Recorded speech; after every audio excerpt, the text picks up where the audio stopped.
مفلسی حصے لطافت کو مٹا دیتی ہے، بشر کو بشر کی اوقات بھلا دیتی ہے۔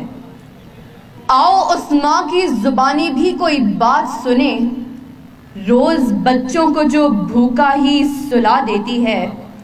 اپنی عزت کے بھروسے تھی جو مضبوط کھڑی، آخر ایک روز وہ سر اپنا جھکا دیتی ہے۔ اس کے دامن پہ لگے داغ یہی کہتے ہیں، بھوک تہذیب کے آداب مٹا دیتی ہے۔ صدر علی وقار، سردیوں کی ٹھٹھرتی ہوئی رات، منہ لپیٹے ایک مجبور ماں اپنے نومولود بچے کو ایدھی سینٹر کے باہر پڑے جھولے میں ڈال جاتی ہے۔ اس سے پوچھا گیا، کیا تجھے تیری مامتا ستائے گی نہیں؟ اس بچے کی سسکیاں تجھے رلائیں گی نہیں؟ اس کی چیخیں تیرے کانوں سے ٹکرائیں گی نہیں؟ تو کپ کپاتے ہوئے ہونٹوں سے جب مجبور ماں یہ جواب دیتی ہے کہ میں اپنے پیٹ کی بھوک تو برداشت کر سکتی ہوں، مگر اس بچے کا بھوک سے بلکنا مجھ سے دیکھا نہ گیا، تو اس پر یہ کہنا بجا بنتا ہے کہ خاک میں ماں کی محبت کو ملا دیتی ہے، بھوک تہذیب کے آداب مٹا دیتی ہے۔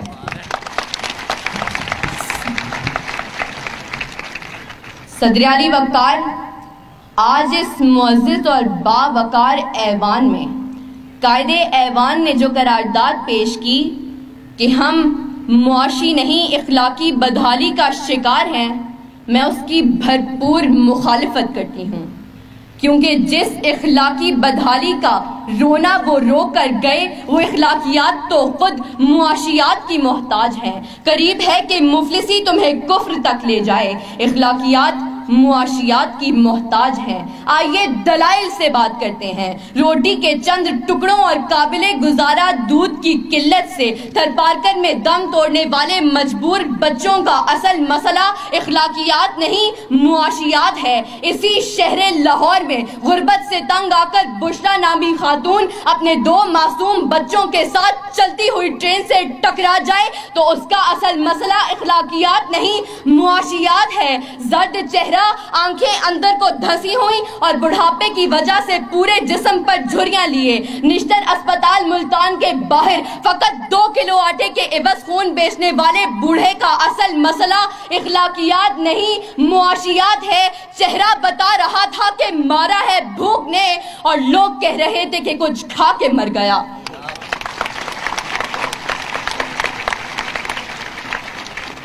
صدر علی وقار تنگ دستی، بھوک اور ابتر معاشی حالات اعلیٰ اخلاقیات کی ضد ہیں۔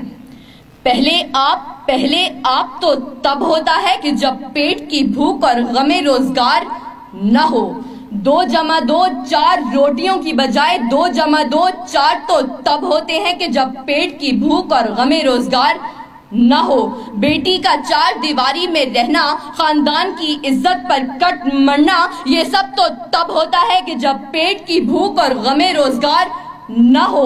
چاند روٹی کی بجائے چاند میں چرخہ کاٹتی بڑھیا تو تب دکھائی دیتی ہے کہ جب پیٹ کی بھوک اور غم روزگار نہ ہو۔ فاقوں نے تصویر بنا دی، آنکھوں میں گول جو بھی چیز ہو روٹی لگتی ہے۔ اور تو اور عبادت اور ریاضت بھی تب ہوتی ہے کہ جب پیٹ کی بھوک اور غم روزگار نہ ہو۔ کون عاشق خدا کی ذات کا ہے، سارا چکر معاشیات کا ہے۔ صدر علی وقار، آئیے زمینی حقائق کا جائزہ لیجئے۔ آج کشمیر میں مسلمانوں کو اپنے گھروں میں بند ہوئے 115 دن گزر گئے۔ ہم نے اخلاقیات کا مظاہرہ کرتے ہوئے اقوام متحدہ میں قراردادیں پیش کی تو اسلامی ممالک نے پاکستان کی حمایت کے بجائے ہندوستان کی حمایت کی۔ تو کیا اس کی اصل وجہ یہ ہے کہ ہم اخلاقی پستی کا شکار ہیں؟ نہیں صدر علی وقار، ہرگز نہیں، بلکہ اصل وجہ تو یہ ہے کہ ہم معاشی طور پر کمزور ہیں۔ اس کمزوری کا علاج بھارت کی عالمی معیشت ہے۔ ہمیں یہ بات تسلیم کرنی ہوگی کہ ہم اخلاقی نہیں بلکہ معاشی بدحالی کا شکار ہیں، کیونکہ یہ اخلاقیات تو خود معاشیات کی محتاج ہیں۔ صدر علی وقار، میرے ان تمام دلائل کے باوجود اگر اب بھی کوئی یہ یقین رکھتا ہے اور بازد ہے کہ ہم معاشی نہیں بلکہ اخلاقی بدحالی کا شکار ہیں، تو اس سے بس ایک ہی سوال کرتے ہوئے میں اجازت چاہوں گی کہ وہ جس کا ایک ہی بچہ ہو بھوکا 8 پہروں سے، بتاؤ اہل دانش تم وہ گندم لے کہ تختی لے۔ شکریہ۔